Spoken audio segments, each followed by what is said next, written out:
Il 10 agosto la Chiesa Cattolica celebra San Lorenzo Martire, il santo legato alla notte più affascinante e direi anche romantica dell'anno, che puntualmente dà spettacolo con lo sciame meteorico delle Perseidi. Il fenomeno è noto in Italia come la notte di San Lorenzo, mentre in Grecia viene religiosamente associato alla trasfigurazione di Gesù che cade il 6 agosto. Anche nell'antichità la notte di San Lorenzo era legata alle divinità. Già il nome stesso, che deriva dal cognomen latino Laurentius, ci evoca le credenze magnogreche, le Perseidi appunto figli e figlie di Perseo, mentre in epoca romana si riteneva che lo sciame di meteoriti fosse una propizia pioggia del dio Priapo che con questo gesto fecondava i campi. In epoca cristiana avvenne la transizione a favore del Santo Lorenzo, forse anche a causa del nome che si associa a quello di H. Larenzia, appunto che era la controparte femminile del dio Priapo, che si festeggiava appunto il giorno del 10 agosto. L'apparizione di una stella cadente che oggi ha un significato positivo, di lieto e straordinario stupore, un tempo invece era una condizione infausta e negativa per la cultura popolare.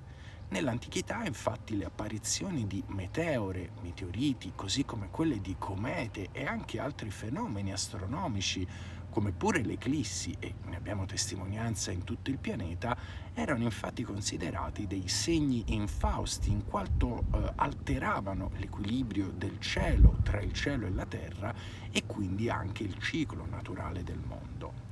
Nelle mitologie orientali, così come in quelle greche e latine, si interpretavano le stelle cadenti come un fenomeno astronomico ricorrente, come spesso lacrime di divinità che piangevano a causa di calamità già avvenute o che stavano per avvenire.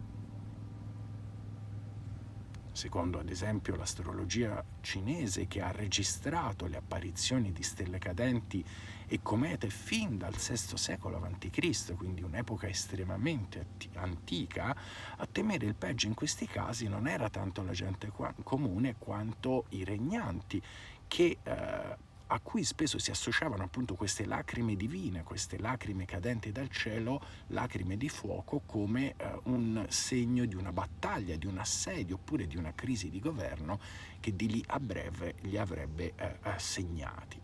Anche nel Mediterraneo anticamente si credeva a superstizioni simili e in alcune cronache si riferisce che tra l'ottobre e il novembre del 902 d.C. la Sicilia e la Calabria furono appunto invase dai Saraceni proprio in coincidenza con un'abbondante pioggia di stelle cadenti, lo sciame delle Leonidi, visibile ogni anno, però non il 10 agosto come questa sera, ma a novembre. La notte di San Lorenzo in realtà è legata a credenze antiche e affascinanti. Secondo la leggenda, infatti, le stelle cadenti rappresentano le lacrime di San Lorenzo, un giovanissimo ragazzo che fu martirizzato sui carboni ardenti appunto il 10 agosto del 258 d.C. San Lorenzo era un giovanissimo sacerdote originario della Spagna, era nato in Aragona intorno circa al 220 d.C. e passò la sua giovinezza a Saragozza, dove studiò teologia e qui conobbe il futuro Papa Sisto II. In seguito San Lorenzo lasciò la Spagna e si trasferì a Roma, dove fu eletto arcidiacono, ma nel 258 l'imperatore Valeriano diffuse un'ordinanza per cui tutti i vescovi e diaconi di fede cristiana dovevano essere giustiziati, e si racconta quindi che il 6 agosto prima fu ucciso Papa Sisto II, mentre il diacono Lorenzo fu bruciato vivo su una graticola proprio il 10 agosto del 258. Ci torneremo sicuramente, perché a questo santo, a tutta la sua storia e tradizione, si lega anche quello che è noto come il Santo Calice di Valencia, ma lo vedremo a tempo debito.